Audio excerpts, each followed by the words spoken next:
오픈 채팅으로 초등학생을 유인해 성폭행한 혐의를 받는 30대 남성이 범행 나흘 만에 경찰에 체포됐습니다. 용의자 정보를 제때 경찰에 제공하지 않아 범행을 막지 못했다는 비판을 받는 소카는 공식 사과했습니다. 자기네들 그 매뉴얼 따라 이렇게 해놓고 이제 와서 사과문이라뇨. 붙잡힌 가해 남성이 휴대전화를 4대 갖고 있었다는 피해자 측 증언을 채널A 취재진이 확보했습니다. 휴대전화는 물론 오픈 채팅 계정도 여러 개를 사용한 정황이 드러나며 추가 범행 가능성이 제기되고 있습니다. 지난달 취업자 수가 100만 명 가까이 줄며 외환위기 이후 최대 감소폭을 보였습니다. 실업자도 역대 최대인 157만 명으로 말 그대로 고용 쇼크를 기록했습니다. 환경부 블랙리스트 사건이 윗선 수사로 관심이 모이고 있습니다. 전 환경부 장관과 전 대통령 비서관이 유죄 판결을 받은 만큼 대통령이 사과하라고 요구했습니다. 부산경찰청 소속 간부가 만취 상태로 호텔에서 소란을 피우다 현장에서 붙잡혔습니다. 부산경찰청은 그날 아침 공직 기강 캠페인까지 벌였지만 경찰관들의 무리는 끊이질 않고 있습니다.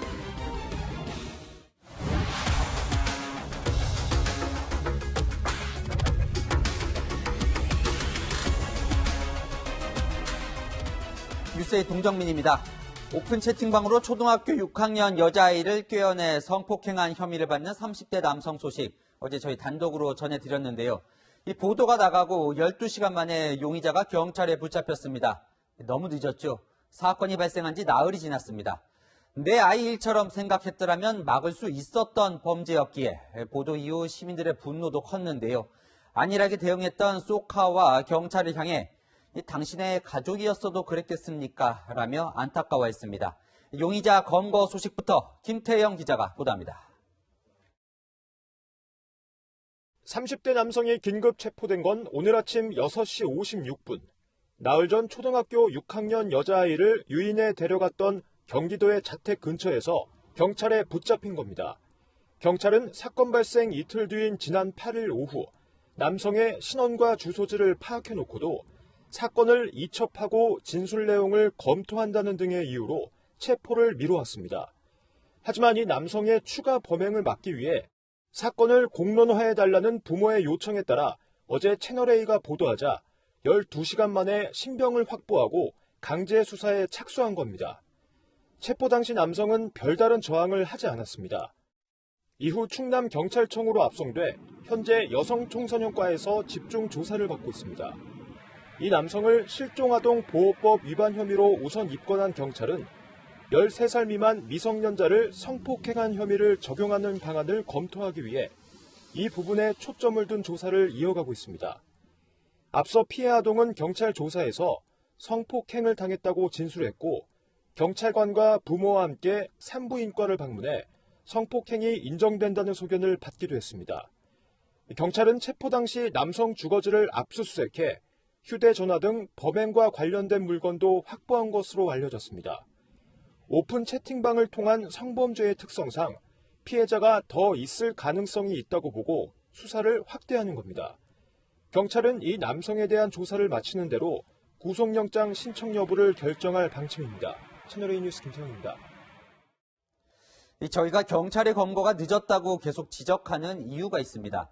이 피해 소녀의 진술에 따르면 이 가해 남성의 집은 온통 커튼으로 둘러쳐져 깜깜했고 이 휴대폰이 4대나 있었다고 합니다. 오픈 채팅 아이디도 여러 개라 추가 피해자가 있을 가능성도 배제할 수 없습니다.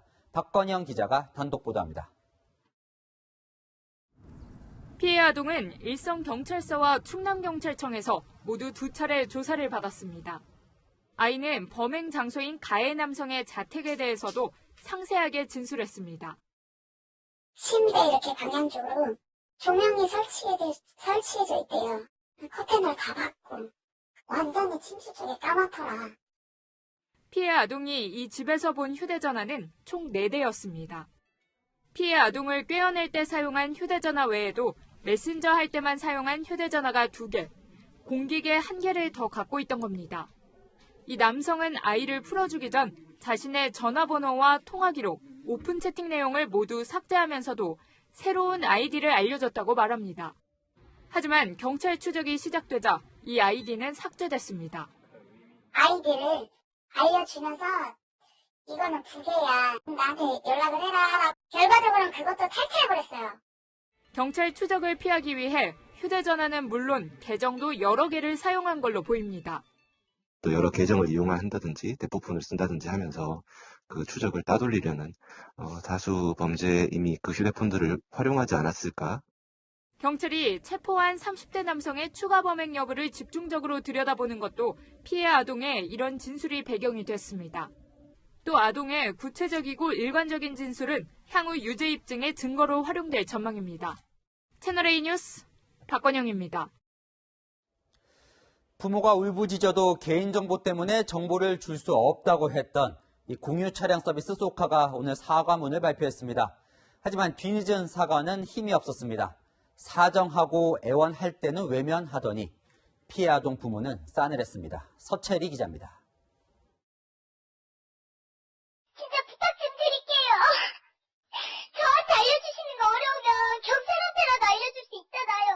이쪽 사안에 대해서 경찰 측으로도 저희가 안내를 드릴 수 있는 부분은 아닙니다. 채널A 보도로 사건이 알려진 이후 쏘카의 늑장 대응을 비판하는 글이 쏟아졌습니다. 용의자 개인정보를 서둘러 제공했다면 범죄를 막을 수 있었다며 쏘카가 피해를 보상해야 한다는 격앙된 반응들이 이어졌습니다. 쏘카는 대표 명의의 사과문을 발표했습니다. 범죄 수사를 위해 이용자 정보를 요청하면 협조해야 하는데도 개인정보 보호를 이유로 신속하게 협조하지 못한 건 잘못이라고 했습니다. 또 피해자와 가족에게 진심으로 사과한다며 재발 방지를 위해 회사 시스템 전반을 점검하겠다고 덧붙였습니다. 긴급한 상황에 따라서는 저희가 이제 수사기관에 그걸 전달을 해야 되는 게 맞았죠. 응대가 좀 부족했던 것 같고, 그래서 거기에 대한 저희가 사과문을 보내드린 거고요. 하지만 피해 아동 가족은 사과의 진정성이 없다며 분통을 터뜨렸습니다. 진심적인 거로 안 보여요. 제가 막 사정하고 애원하고 막 이렇게 했을 때 조금이나마 빨리 해줬으면 됐으려만 원망밖에 안 들어요. 자꾸 조금만 협조적으로 이렇게 해주고 다 양쪽에서만 해줬어도 자기네들 그 매뉴얼 따라 이렇게 해놓고 이제 와서 사과문이라뇨. 쏘카의 사과에도 불구하고 이번 범행을 막지 못한 데 대한 책임 논란은 계속될 전망입니다. 채널A 뉴스 서채리입니다. 네, 조금 더 살펴보겠습니다. 사회부 구자준 기자 나왔습니다. 어제 저희가 아직도 용의자를 못 잡았다 이렇게 지적을 했는데 이후에 바로 잡았어요. 그렇습니다. 충청남도 경찰청 수사팀이 경기도에 있는 용의자 거주지에서 아침 7시쯤 잡았으니까요. 아마도 경찰은 새벽에 출발한 걸로 보입니다. 경찰이 보도가 나간 뒤에야 긴박하게 움직였다는 그런 비판도 제기가 됐습니다. 용의자는 오전 10시쯤 충남청에 도착한 걸로 알려졌는데 변호사 입회 하에 조사받겠다고 해서 늦은 오후까지도 조사가 이루어지지 않았습니다. 아직 용의자에게 추가된 혐의는 없는데요. 경찰은 조사를 통해서 납치나 성폭행 등 추가 혐의 적용과 구속영장 신청을 검토하겠다고 밝혔습니다. 그런데 부모가 아이 휴대전화를 경찰에 넘겨줬는데도 이 경찰 수사 속도가 영 좀 늦다면서요? 경찰은요, 용의자가 아이의 휴대전화를 뺏어서 메시지를 지웠다 이런 점을 바탕으로 휴대전화 포렌식을 진행 중입니다. 사실상 이 사건의 유일한 물적 증거가 될 수 있기 때문인데요. 부모가 경찰에 아이 휴대전화를 처음 제출을 한 건 사건 발생 사흘 뒤인 어제 오전 11시쯤이었습니다. 이때 경찰이 직접 부모를 찾아와서 휴대전화를 받아갔는데 10시간이 흐른 밤 9시쯤에 경찰로부터 포렌식을 하려니까 자녀관리 앱 때문에 접근 권한이 없다라면서 다시 연락이 왔다는 겁니다. 자녀관리 앱이란 것은요, 미성년자 자녀가 스마트폰 어플리케이션을 다운받을 때 부모의 허가가 필요한 일종의 감시 프로그램 같은 건데요. 이 연락을 받고 부모가 접근 허가를 해줘서 경찰은 어젯밤 9시 30분쯤에 포렌식을 의뢰한 걸로 보입니다. 이 시간 역시 저희 보도가 나간 이후입니다. 자, 이 부모들의 절절한 목소리를 저희가 이제 어제 오늘 들려드렸는데 지금 아이나 부모 상태는 어떻습니까? 오늘 오전에 쏘카 측에서 기자들에게 사과문을 보냈는데요. 네. 부모는 이 사과가 진정성 있게 들리지 않는다는 입장입니다. 사실 쏘카 측에서 저희 채널A에 부모를 직접 찾아뵙고 사과드리고 싶다. 그러니 부모의 의향을 여쭤봐달라 이런 요청을 했습니다.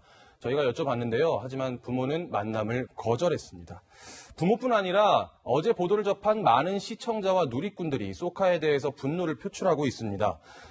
쏘카를 탈퇴했다. 그리고 불매운동을 하자 이런 얘기까지 나온 상황이고요. 소카뿐 아니라 경찰에 대해서도 비협조적인 소카에 대해서 조금 더 적극적으로 대응을 했어야 했던 것 아니냐, 이런 비판의 목소리가 이어졌습니다. 부모는 이 사건을 소카의 한 직원의 문제로 치부하는 건 옳지 않다면서 근본적인 문제 해결을 원한다고 말했습니다. 한 2, 3일이면 이게 또 조용해져서 또 없어질 텐데라고 얘기를 하더라고요. 이게 헛수고가 되지 않게 법이 바뀌어서 다음번에는 이런 일이 있을 때 그냥 바로바로 알려줄 수 있는 그런 게 됐으면 좋겠어요, 저희. 네, 지금 말씀하신 부분도 챙겨봐야겠네요. 자, 그런데 아직도 용의자에게 이 납치나 성폭행 혐의를 적용하지 않고 있어요. 이 정황을 보면 분명히 계획적으로 보이죠? 현재까지로 보면 굉장히 계획적으로 주도 면밀하게 범행을 했다, 이런 정황이 드러나고 있습니다. 특히 아이 진술에 따르면요, 남성은 휴대전화를 4대씩이나 가지고 있었습니다. 그리고 오픈 채팅방을 이용해서 연락을 하고 공유 차량을 이용한 점, 차를 반납한 뒤에 대중교통을 이용하지 않고 걸어서 이동한 점, 그리고 아이와 헤어질 때 증거를 인멸하고 협박한 점 등으로 볼 때 초범으로 보기에는 상당히 계획적이었는데요. 경찰도 이런 점을 바탕으로 추가 범행 여부를 조사하겠다고 밝혔습니다. 자, 구 기자가 이 사건을 이제 계속 취재를 하고 있는데요. 현장에서 보기에 이 재발을 막기 위해서라도 꼭 고쳐야 할 게 뭔가요? 앞서 피해 아동 어머니도 말씀을 하셨지만요. 근본적으로는 그 제도의 개선이나 보완이 필요하다는 지적이 나옵니다. 민간업체의 매뉴얼에 의존할 것이 아니라 수사기관이 긴급하게 요청을 하면 협조할 수 있도록 하는 규정이 필요하다는 겁니다. 사실 제가 피해 아동 부모와 처음으로 통화할 때부터 부모는 이런 말을 쭉 해왔습니다. 피해 아동 아버지의 목소리를 들어보시죠. 큰일이에요, 이게. 이 나라 법이, 이 개인정보 보호법이 범인을 위한 법인지, 진짜 설령 국민을 위한 법인지 저는 모르겠어요. 네. 구 기자, 이번 범행으로 하여튼 개인정보보호법의 허점을 좀 계속 취재를 해봐야겠네요. 네, 내 아이 일처럼 취재 계속 부탁드립니다. 지금까지 사회부 구자준 기자였습니다. 자, 다음 소식입니다. 환경부 블랙리스트 논란, 어제 재판부가 판결을 내렸지만 불길이 꺼지지 않고 있습니다. 대통령 비서관이 단독으로 결정할 수 없는 일이었다. 판결문의 이 대목이 오히려 불씨를 당겼는데요. 환경부 장관과 대통령 비서관이 사람을 쫓아내고 채워놓고 하는 과정에서 윗선의 개입이 있었을 거라고 재판부가 암시한 겁니다. 이 직속 상관이라면 인사수석과 임종석 전 비서실장인데요. 하지만 키를 쥐고 있는 검찰 인사들의 면면을 보면 이 추가 수사가 진행될 수 있을지는 미지수입니다. 최주현 기자입니다. 법원은 김은경 전 환경부 장관과 신미숙 전 대통령 균형인사비서관에게 유죄를 선고하면서 청와대 윗선 개입 가능성을 언급했습니다. 원하는 사람을 임원에 앉히려고 계획적이고 대대적인 사표 요구를 했다며 신 전 비서관 단독으로 결정할 수 없었을 것이라고 밝힌 겁니다. 환경부 블랙리스트 사건은 지난 2018년 김태우 전 검찰 수사관이 환경부 산하기관 임원들의 사표 제출 현황을 공개하며 불거졌습니다. 김 전 수사관은 대통령 민정수석실 산하 특별감찰반에서 파견 근무 중이었습니다.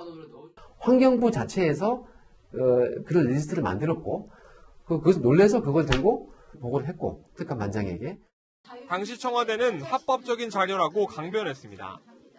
조국 당시 민정수석은 리스트 작성은 직무 범위에 있고 합법 활동이라고 주장했습니다. 임종석 당시 비서실장도 불법성이 없다는 점을 강조했습니다.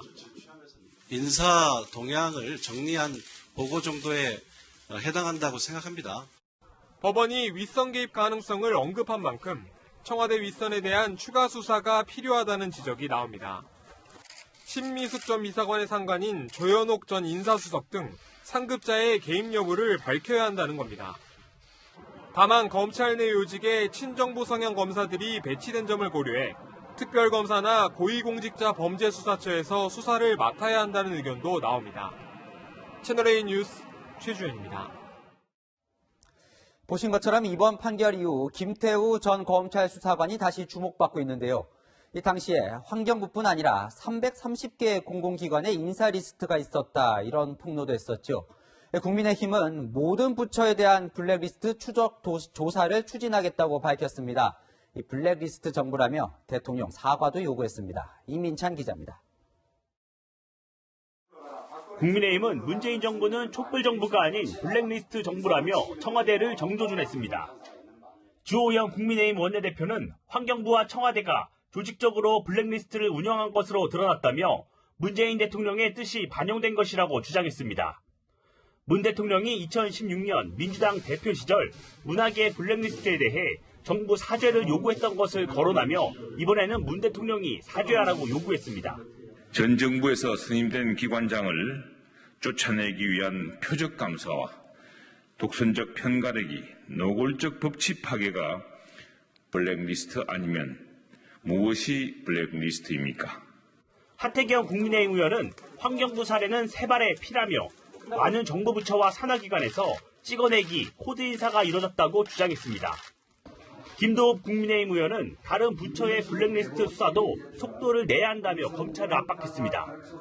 지난 2019년 국민의힘이 국무총리실, 산업부, 과기부 등에서도 블랙리스트가 존재한다며 6차례 고발했는데 이 역시 수사를 해야 한다는 겁니다.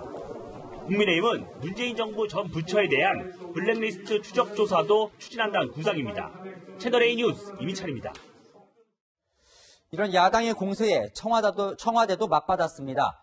판결문에 블랙리스트라는 단어가 등장하지 않으니 그렇게 부르지 말라고 했습니다. 현 정부 장관이 처음 구속됐지만 유감 표현은 없었는데요.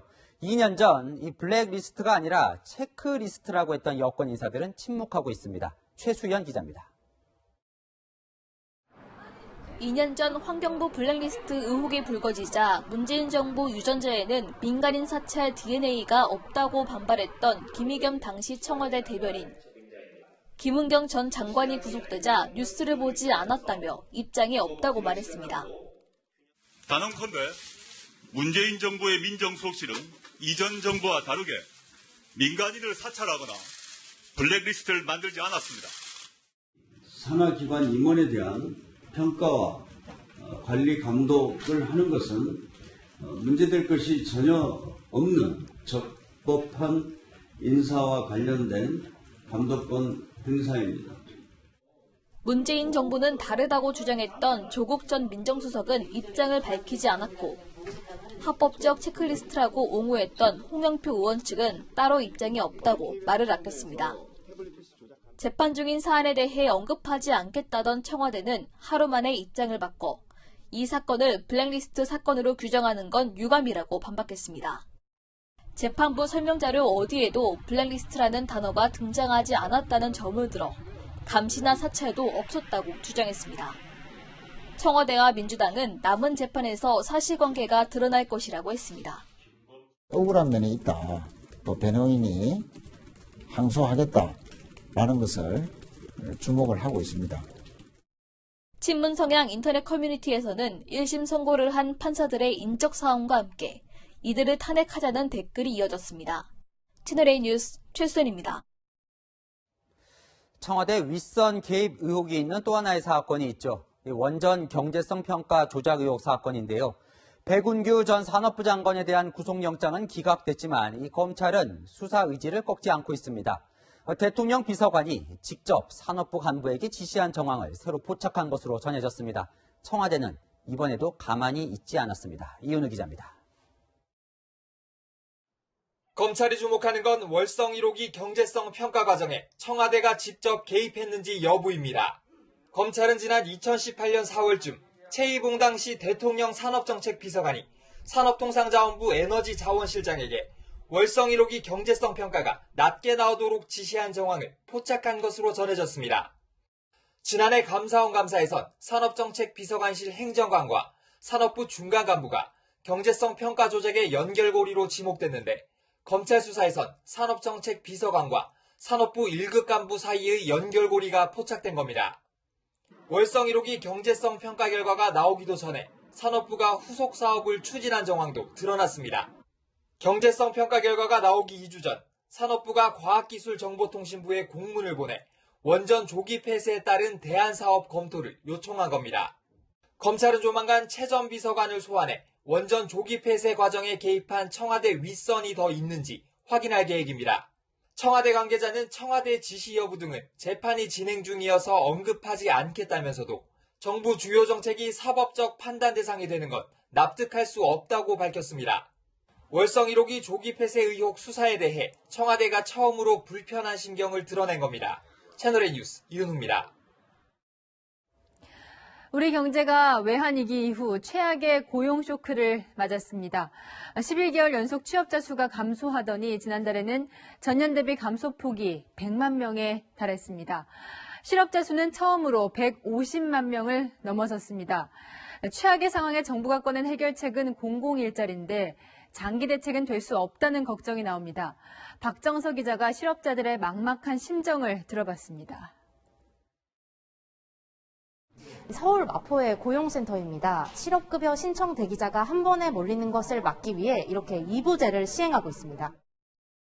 제가 음식점 일하다가 제가 아까워서 광고 사진 여기까지 일고 하다가 일이 안 보여져가지고 약간 취업도 가고 공개 공장인데 일이 없어가지고 힘들게 생겨서 그만둬. 지난달 실업급여를 새로 신청한 사람은 21만 2천 명. 1997년 통계 작성 이래 처음으로 20만 명을 넘었고 1조 원에 가까운 구직급여가 지급됐습니다. 지난달 취업자 수는 1년 전보다 98만 2천 명 줄어 외환위기 여파가 있었던 1998년 12월 이후 가장 큰 감소폭을 기록했습니다. 특히 사회적 거리 두기로 숙박 음식점 타격이 컸고 공공일자리로 유지되던 60대 이상도 새해 들어 예산이 끊기면서 모든 연령대의 취업자 수가 감소했습니다. 주차용은 노절 때문에 출퇴근인데 코로나 인양이 그냥 70% 가는 거예요. 방이 36개 있는데 거의 절반 정도 비니까 더 이상 총 일을 할 수가 없어. 식당에서 그냥 설거지라든가 이런 건 얼마나 할 수가 있는데 할 데가 없이 걱정이 좀 안 돼요. 실업자만 157만 명으로 역대 최대 고용 쇼크에 직면하자 정부도 급히 나섰습니다. 4분기 중에 중앙정부와 지자체가 협력하여 90만 개 이상의 직접 일자리를 제공하는 등 공공부문의 일자리의 버팀목 역할을 더 강화하겠습니다. 하지만 코로나19 상황이 나아지지 않는 한 일자리 절벽은 당분간 이어질 것이란 우려가 나옵니다. 채널A 뉴스 박정서입니다. 자영업자들의 상황도 외환위기 때 못지 않습니다.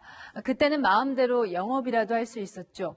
PC방, 코인 노래방, 호프집 사장들은 1시간이라도 더 영업하게 해달라고 호소하고 있는데 이 불복 시위를 바라보는 싸늘한 시선까지 견뎌야 합니다. 권솔 기자의 현장 카메라입니다. 개점 시위에 나섰다는 소식도 들립니다. 대승적인 참여와 협조를 당부드립니다.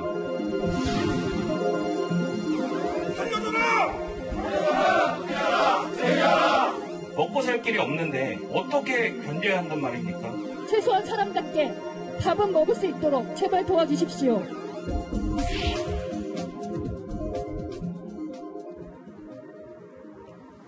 밤 9시입니다. 방역당국 지침에 따라서 수도권의 다수 PC방과 술집 등 점포가 문을 닫아야 하는 시간입니다. 그런데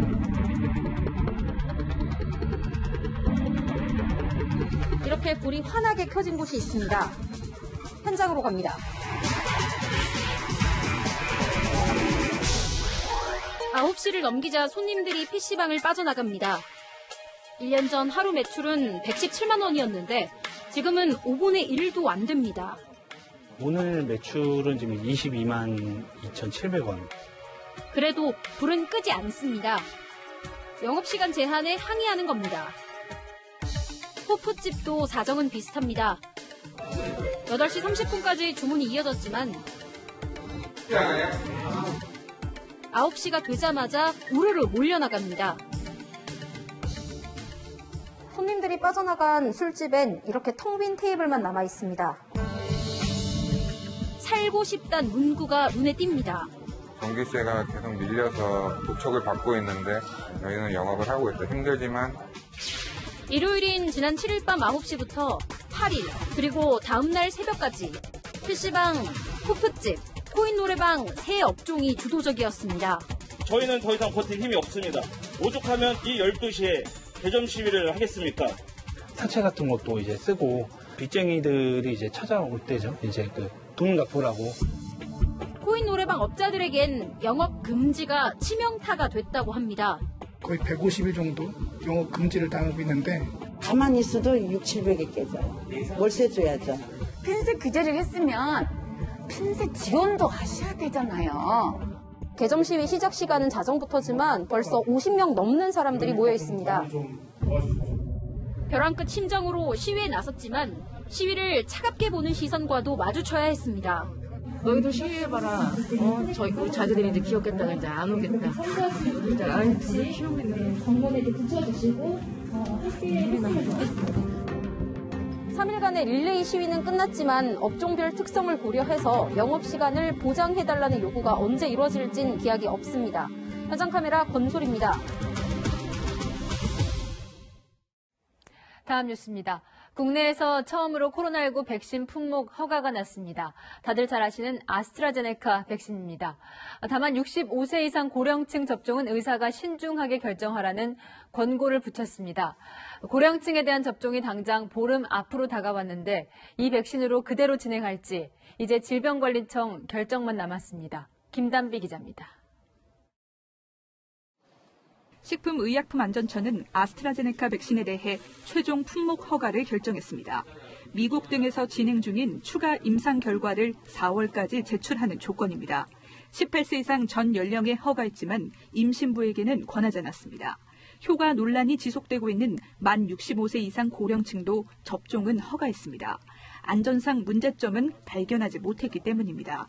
다만 백신을 맞는 것과 맞지 않는 것 중 어떤 쪽이 환자에게 더 유익할지는 의사가 결정하도록 했습니다. 감염에 대한 위험도, 확률 또는 우리 사회 경제적인 필요도 이런 것들이 결국 임상 현장에서 복합적으로 고려되어야 할 문제. 앞으로 열릴 질병청 예방접종 전문위원회에서 고령층 접종 여부가 최종 결정됩니다. 이 결정에 따라 당장 이달로 예정된 요양시설 입소자의 접종 순번이 달라질 수 있습니다. 하지만 고령층으로 갈수록 치명률이 높은 만큼 접종이 시급하다는 의견도 적지 않습니다. 금기증 이런 것들을 분명하게 표시를 해서 의사들한테 좀 편하게 접종을 할 수 있도록 해주는 게 맞아요. 1차 접종 대상자들한테는 순차적으로 접종을 하시라 이렇게 강하게 분명하게 공고를 할 필요가 있다고 봅니다. 질병청은 오는 24일 아스트라제네카로부터 백신을 받아 이르면 25일 의료기관에 배송해 접종을 시작한다고 밝혔습니다. 이를 위해 오는 19일까지 접종 대상을 확정할 계획입니다. 채널A 뉴스 김단비입니다. 네, 이제 백신이 들어오기 시작하면 일부 제품은 초저온 상태를 유지하는 게 중요하죠. 그런데 일부 지자체에서 검증되지 않은 제품을 사놓거나 정부가 검증했다는 제품에서도 문제가 생기는 등 우리 백신의 콜드체인이 벌써부터 흔들리고 있습니다. 이다혜 기자입니다. 태백시가 지난 3일 강원도에서 처음으로 구매했다고 홍보한 백신 보관용 초저온 냉동고입니다. 최저 영하 85도로 화이자나 모더나 백신을 보관할 수 있습니다. 그런데 이 냉동고 제조업체는 정부와 조달 계약을 맺은 곳이 아닙니다.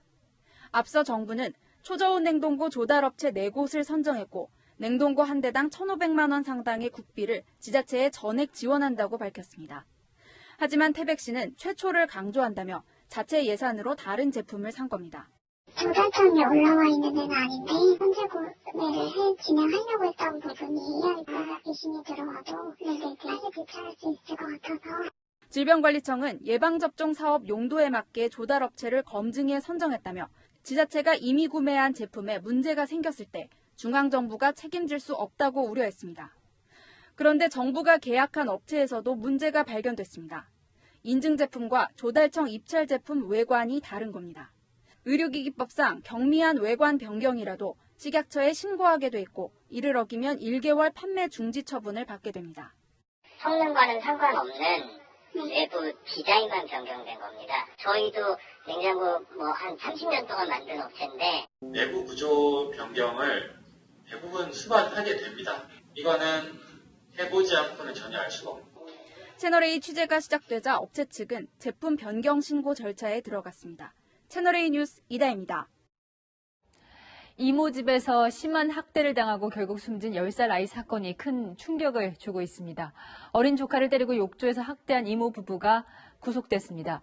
경찰은 살인 혐의를 적용할 수 있을지 검토하고 있습니다. 조현진 기자가 보도합니다. 모자와 마스크로 얼굴을 가린 남녀가 경찰서 밖을 나섭니다. 10살 조카를 학대해 숨지게 한 혐의를 받는 이모 부부입니다. 조카에게 미안한 마음 없으십니까? 한마디 해주세요.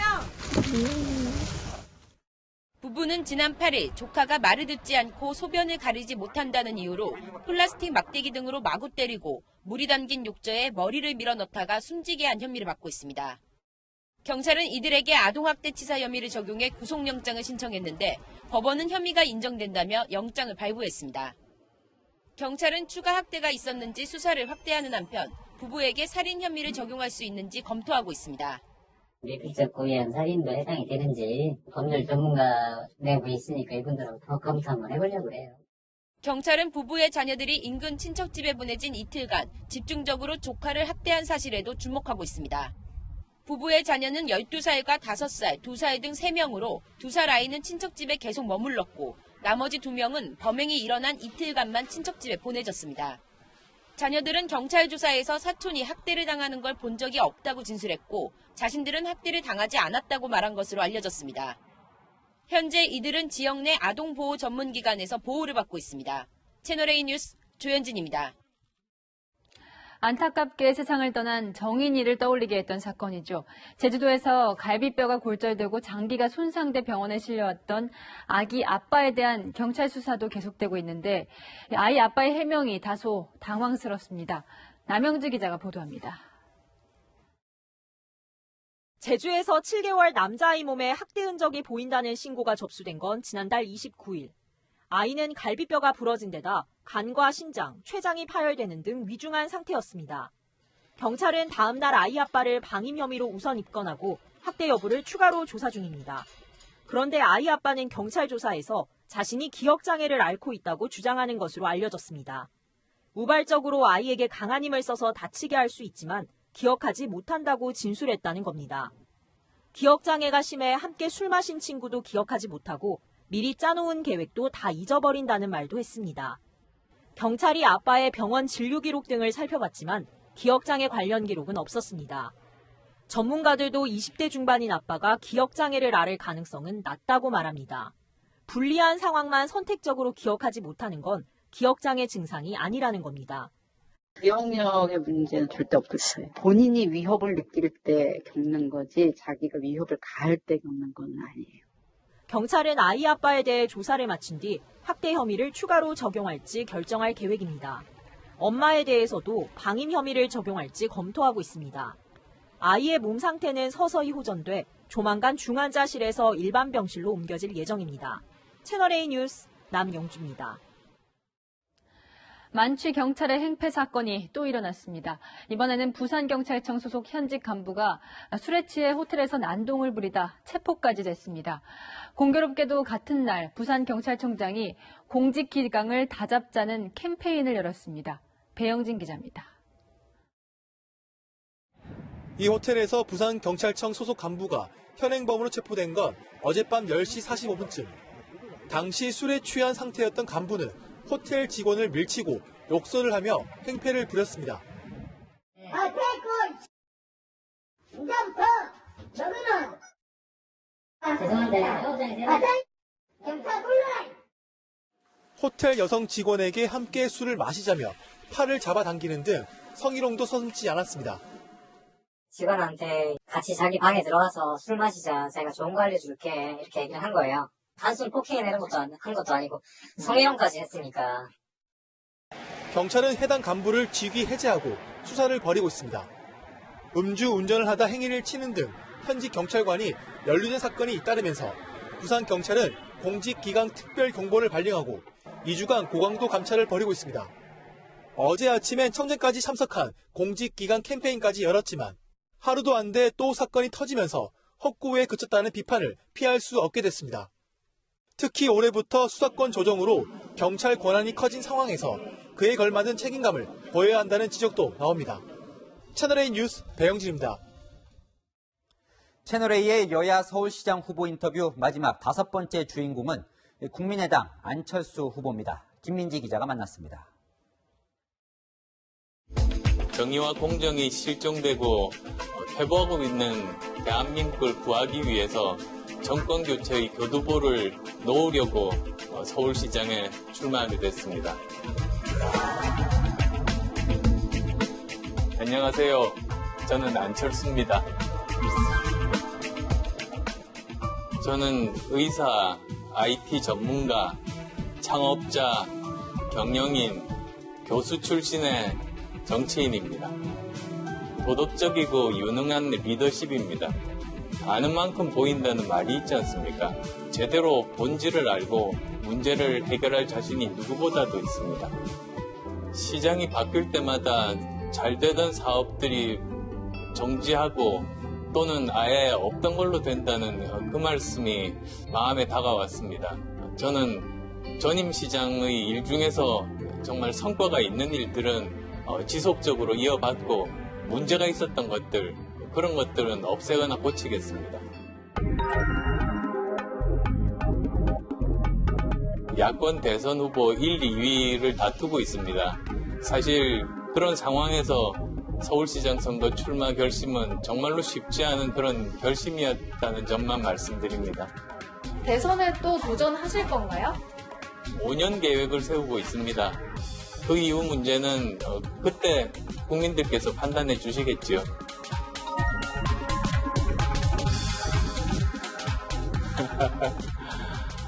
그 판단은 유권자분들이 하시겠죠.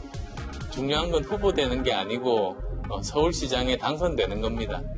제가 야권 단일 후보가 된다면 통합선대위를 구성하겠습니다. 관훈 토론의 최다 출연자입니다. 그리고 관훈 토론에서 제일 토론을 잘하는 후보 중에 한 사람으로 인정을 받은 바 있습니다. 제 컨텐츠를 제대로 보여드릴 수 있는 좋은 기회라고 생각합니다. 최종 후보가 되지 않더라도 적극적으로 힘을 보태주실 생각이 있으십니까? 당연합니다. 당연합니다. 목소리가 좀 이상하다. 그건 너무나 당연한 말씀입니다. 어떻게 하면 대선에서 정권 교체를 할 수 있을 건지에 대해서 야권 지지자분들의 마음이 또 한 방향으로 모아질 거라고 믿습니다. 그러면 그 방향을 실천에 옮기는 것이 정치인들의 덕목 아니겠습니까? 자유창의의 도시 서울, 첨단 스마트 도시 서울, 청년 행복 도시 서울을 만들고 싶은 게 제 꿈입니다.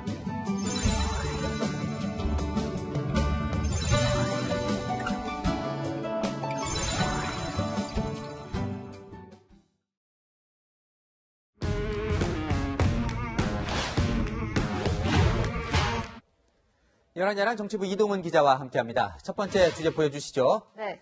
우상호 내가 누구라는 겁니까? 네, 우상호 더불어민주당 서울시장 예비후보는 내가 박원순이라고 주장했습니다. 이 고 박원순 전 시장으로 촉발된 이번 그 선거인데 네. 본인이 박원순이다. 왜 이런 말을 했을까요? 네, 우상호 예비후보는 얼마 전 공개된 박 전 시장의 부인 강란희 씨의 손편지에 대한 입장을 SNS에 올렸는데요. 편지를 읽으면서 눈시울이 뜨거워졌다며 박원순이 우상호고 우상호가 박원순이라는 마음가짐으로 서울시 정책을 펼쳐가겠다고 다짐했습니다. 그런데 이 강란희 씨 손편지 그 자체가 좀 논란이었거든요. 그렇습니다. 아직 진실은 밝혀지지 않았다고 생각한다. 나의 남편 박원순은 그런 사람이 아니라고 했는데요. 피해자에게 큰 고통을 줬다는 비판을 받았습니다. 그러다 보니까 내가 박원순이다 이렇게 말하면 후보가 마치 박 전 시장을 두둔하는 것처럼 들릴 수도 있을 것 같아요. 네, 야당은 즉각 사퇴하라, 뻔뻔하게 박 전 시장을 옹호하다니 무책임하다고 비판했습니다. 우상호 의원께서 페이스북에 올리신 글을 보고 깜짝 놀랐습니다. 2차, 3차 가해를 하고 있는 이 모습을 보면서 저는 과연 민주당은 어떤 생각을 하고 있는지. 우상호 예비후보 SNS에는 왜 서울시장 선거 다시 하는지 모르나 2차 가해 후보님 등 비난 댓글이 다수 달렸습니다. 자, 글쎄요. 당연히 이런 비판을 예상했을 것 같은데 왜 썼을까요? 네, 당내 경선에서 강성 지지층을 결집시켜서 지지율을 끌어올리기 위한 것이란 분석이 나옵니다. 우상호 예비후보에게 제가 직접 물어봤더니 유가족 위로 차원이었다며 박 전 시장의 성희롱을 두둔하는 건 전혀 아니다라고 해명했습니다. 자, 다음 주제 보겠습니다. 네. 정세균 총리와 이낙연 민주당 대표 오늘 같은 날에 호남을 찾았다면서요? 네, 정 총리가 먼저 도착했는데요. 두 사람의 오늘 모습을 영상으로 준비해봤습니다. 광주는 기민한 대응으로 코로나19의 거센 불길을 빠르게 잡아나갔습니다.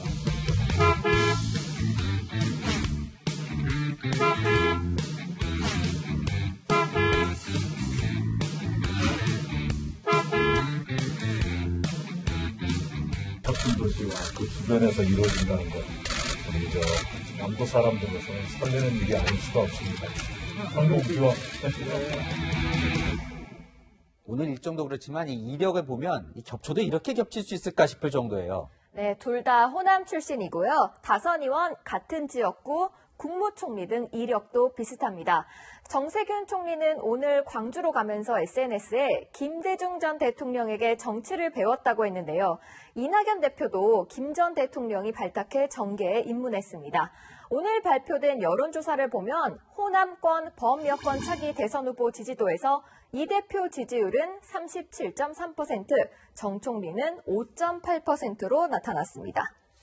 요즘 두 사람 이 지지율 보면 좀 걱정도 있을 것 같은데 네. 비책이 있습니까? 네, 이 대표 측은 사면론으로 호남에서 좀 지지율이 떨어졌지만 최근 회복되고 있다며 자신감을 보였습니다. 정 총리 측은 코로나19 확산 때 대구에서 한 달간 머물렀던 점 등을 들며 영남에서 확장성이 있다는 점이 강점이라고 했습니다. 겹치는 게 많은 만큼 호남에서 둘 중 한 사람만 선택을 받게 될 겁니다. 진짜 승부가 언제 펼쳐질지 지켜보겠습니다. 이 코로나 탓에 지지율의 전환점이 되곤 했던 이 명절 찬스도 쉽진 않을 것 같습니다. 지금까지 여랑야랑이었습니다. 네, 군부 쿠데타가 발생한 지 10일째인 미얀마에서는 대규모 시위가 이어지고 있습니다. 경찰이 시위대 여성에게 실탄을 쏘는 유혈 사태까지 일어났습니다. 유준 기자입니다.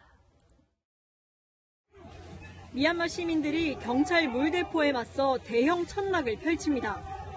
잠시 후 방패를 든 경찰 3명이 시위대에 합류해 앞에 서자 시민들이 박수로 반깁니다. 당황한 경찰이 빼내오려 하지만 시위대에 가로막혔습니다. 곳곳에 계엄령이 선포됐지만 시위대는 아랑곳하지 않습니다.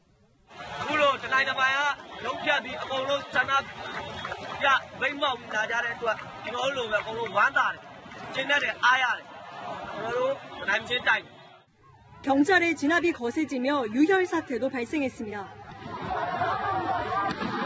총성과 동시에 10대 여성이 고꾸라집니다. 헬멧을 썼지만 소용없었습니다. 로이터 통신은 여성의 머리에 실탄이 박혀 있고 중태라는 의료진의 말을 전했습니다. 이미 SNS 등에선 사망설까지 돌고 있습니다. 미얀마 군부는 어젯밤 여당 당사를 급습했습니다. 지난해 11월 총선이 부정선거였다고 주장하며 그 증거를 찾으려는 의도로 보입니다. 이런 가운데 구금된 아웅산 수치 국가고문이 미리 휴대전화를 부수고 쿠데타 발생에 대비했다는 보도가 나왔습니다. 지난달 28일 군부의 최후 통첩을 수치 고문이 거부했기 때문입니다.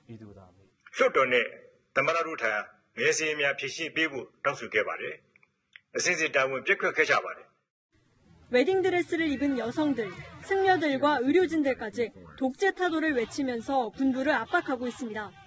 채널A 뉴스 유주은입니다. 세계에서 5번째로 화성에 탐사선을 보낸 나라 아랍에미리트가 됐습니다. 인구가 1,000만 명도 안 되지만 석유로 부강해진 나라죠. 오히려 석유 산업에서 벗어나겠다는 의지가 우주 강국을 만들고 있습니다. 카이로 이면석 특파원입니다. 화성 궤도에서 보내온 신호가 지상 관제센터에서 포착되자 박수가 터져 나옵니다.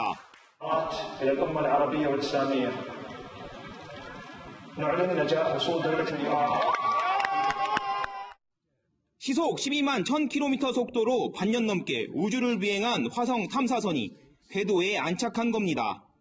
두바이에 있는 세계 최고층 건물 부르즈 칼리파에선 밤새 화려한 레이저 쇼가 펼쳐졌습니다.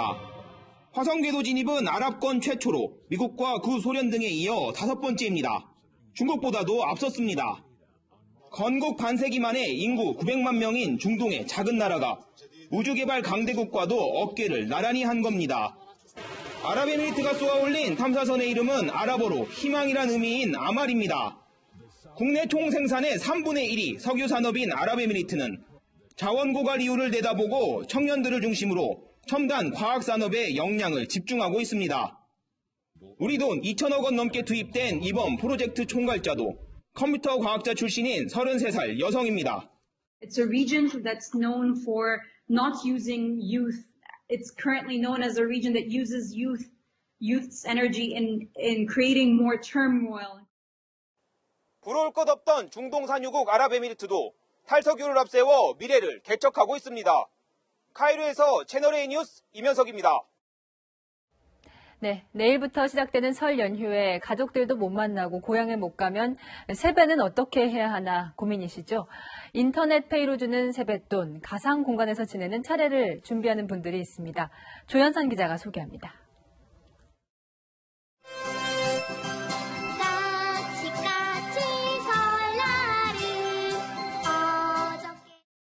가족들과 모여 앉아 시끌시끌 마냥 즐거워야 할 설날.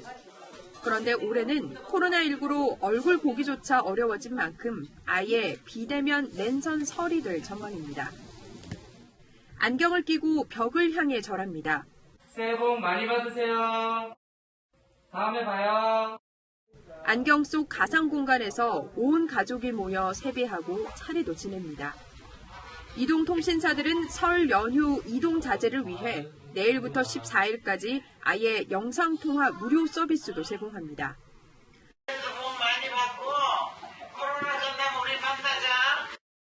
코로나19로 세뱃돈 문화도 달라질 전망입니다. 한국은행은 작년 설과 비교해 신권 교환 건수가 절반으로 줄었다고 밝혔습니다.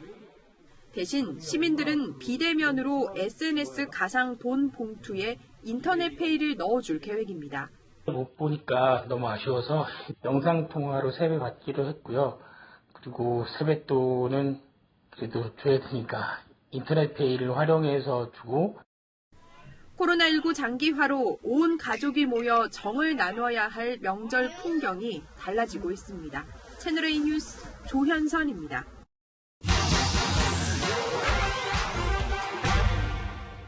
지난해 7월 부산의 한 야산, 30대 남성이 술 취한 여성을 차에 태운 뒤 강제로 입맞춤을 시도합니다. 여성은 남성의 혀를 깨물었고 혀가 절단된 남성은 여성을 신고했는데요.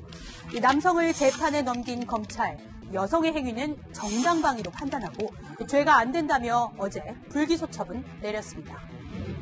법의 테두리 안에서 그 정당방위를 좀 넓게 인정을 해서 여성들이 적극적으로 방어를 해도 죄가 되지 않는다는 인식을. 그런데 우리 법원에서 정당방위를 인정받는 건 무척 어렵다는 지적이 이어져 왔는데요. 그 이유 알아봅니다. 비슷한 사건이지만 법원에 다른 판단이 있었습니다. 1964년 당시 18살이었던 최말권. 성폭행을 하려던 남성의 혀를 깨물었다가 목살이를 했는데요. 지난해 최 씨는 56년 만에 정당방위를 인정해달라며 법원에 재심을 청구했습니다. 정당방위 요건 까다롭습니다. 크게 세 가지인데요. 이미 끝나버린 상황이 아닌 현재의 부당한 침해인지, 또 법익을 지키기 위한 행위였는지, 또 상당한 이유가 있어야 합니다. 현재 벌어지고 있는 공격에 대한 방어를 해야 되는 거거든요. 적절한 수준이어야 한다. 방어하기 위한 선에서 필요한 정도까지만 하는 거지 선을 넘어서면 안 된다라는 거거든요. 법원이 정당방위를 좁게 해석한다는 지적도 있었는데요. 2014년 한 논문은 형법 제정 후 60여 년간 대법원이 정당방위를 인정한 사례 14건에 그친다고 분석하기도 했습니다. 정당방위 요건이 엄격하다는 비판에 지난해 10월 법원 행정처는 정당방위 사건에 대한 연구를 예고했는데요. 구체적이고 새로운 판단 기준이 제시될지 관심입니다. 이 밖에도 궁금한 점은 팩트맨 많은 문의 바랍니다.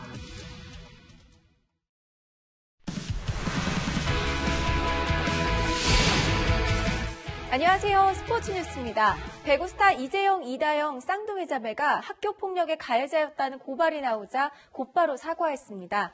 최근 팀 내 불화설로 홍역을 치르는 흥국생명에 악재가 겹쳤습니다. 강병규 기자입니다. 이재영, 이다영의 학교 폭력 논란이 일어난 건 오늘 오전입니다. 시킨 일을 거절하자 흉기로 협박했다는 내용부터 오토바이 자세를 시키거나 때리고 돈을 걷어갔다, 주먹이나 물티슈로 때렸다, 피해자들에게 마사지를 시켰다 등 구체적인 폭행 및 괴롭힘 사례가 제기됐습니다. 또 본인만 나쁜 사람이 되는 게 싫어 다른 피해자들에게 나쁜 행동을 시켰다는 주장도 제기됐습니다. 글을 올린 사람은 이재영, 이다영과 같은 초등학교와 중학교에서 배구를 했다면서 예전 사진도 올렸습니다. 피해자는 최소 4명, 지금까지 제기된 피해 사례 역시 20건이 넘습니다. 논란이 거세지자 이재영, 이다영은 사실을 인정하고 자필 사과문을 썼습니다.